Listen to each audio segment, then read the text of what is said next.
¿Y si el sufrimiento no fuera tu enemigo, sino tu maestro? ¿Y si aquello que más te ha dolido fuera también lo que más puede enseñarte? Viktor Frankl descubrió algo que cambió su vida, y la de millones de personas después de él. Lo perdió todo: su familia, su libertad, su futuro. Pero entre el hambre, el frío y la desesperanza de un campo de concentración, halló algo que ningún guardia podía arrebatarle: el poder de darle sentido a su dolor. Y esa idea, aunque nació en el infierno, es una de las claves más poderosas para vivir con propósito hoy.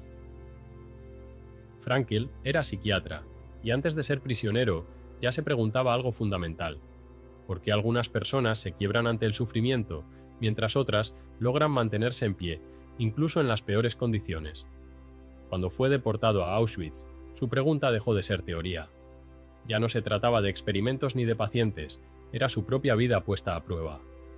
Durante esos años, observó algo sorprendente. Aquellos que encontraban un motivo, por pequeño que fuera, una persona, un ideal, una responsabilidad, tenían más posibilidades de resistir. Mientras que quienes perdían todo sentido, se apagaban lentamente aunque el cuerpo siguiera vivo. De esa experiencia nació su frase más famosa: el hombre puede soportar casi cualquier cosa si tiene un porqué. El dolor no desaparece cuando lo entiendes, pero cambia de forma. Frankl decía que no podemos escapar del sufrimiento, pero sí podemos decidir qué significado le damos, y en ese momento el dolor deja de ser un castigo, para convertirse en una tarea. El sufrimiento sin sentido destruye. El sufrimiento con sentido transforma. Imagina a alguien que entrena duro para una maratón. El dolor físico es el mismo que el de una persona que sufre una enfermedad, pero el significado es distinto. Uno elige ese dolor con un propósito, el otro lo padece sin entenderlo. En la vida pasa igual. No siempre podemos evitar el golpe, pero sí podemos darle un propósito: aprender, crecer, ayudar, crear, enseñar, amar. Y cuando el dolor tiene un para qué, deja de ser solo dolor, se convierte en camino. Frankl escribió: en algún momento comprendí que el sufrimiento deja de ser sufrimiento en cuanto encuentra un sentido. El sufrimiento inevitable puede convertirse en elección. En los campos, Frankl observó algo que nadie podía arrebatarle a un ser humano: su libertad interior. Todo lo demás podía ser quitado: los bienes, la salud, la dignidad, la seguridad. Pero siempre quedaba un espacio entre lo que te pasa y lo que eliges hacer con eso.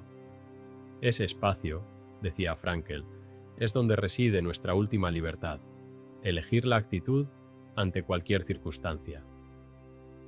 Muchos prisioneros murieron físicamente antes de morir espiritualmente, porque dejaron que el odio, la desesperanza o la resignación ocuparan ese espacio. Otros, en cambio, lograron mantener su humanidad incluso en medio del horror.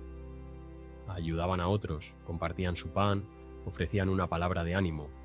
Ellos eran libres por dentro, aunque estuvieran encerrados por fuera.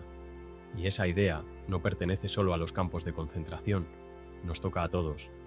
Cuando la vida no sale como planeamos, cuando algo nos duele y no podemos cambiarlo, ese espacio interior sigue ahí, esperando que decidamos cómo responder. Ahí es donde se mide la fuerza real de una persona, no en lo que tiene, sino en lo que elige ser frente a lo que le ocurre. El sentido no se busca en lo que falta, sino en lo que puedes dar.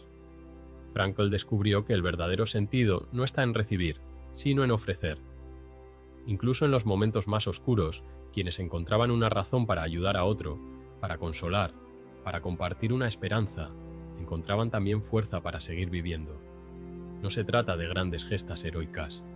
A veces el sentido aparece en lo simple: un trabajo bien hecho, una palabra amable, una promesa cumplida, o el deseo de ser mejor que ayer.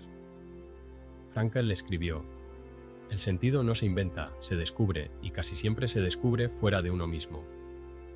Cuando dejas de preguntarte ¿por qué me pasa esto?, y comienzas a preguntarte ¿para qué puedo usar esto?, tu historia se reescribe. De víctima pasas a protagonista. El dolor forma parte de la vida, pero el sufrimiento ese dolor sin sentido es opcional, porque el sentido es algo que tú eliges construir. Frankl sobrevivió a los campos, pero más que eso, sobrevivió a la desesperanza. Y de ese viaje trajo un mensaje eterno. La vida nunca deja de tener sentido, incluso ante el sufrimiento y la muerte. Así que la próxima vez que algo te duela, no te preguntes ¿por qué yo? Pregúntate, ¿qué puedo hacer con esto? Tal vez ahí empiece tu libertad, tal vez ahí empiece tu propósito, y tal vez ahí empiece una vida con sentido.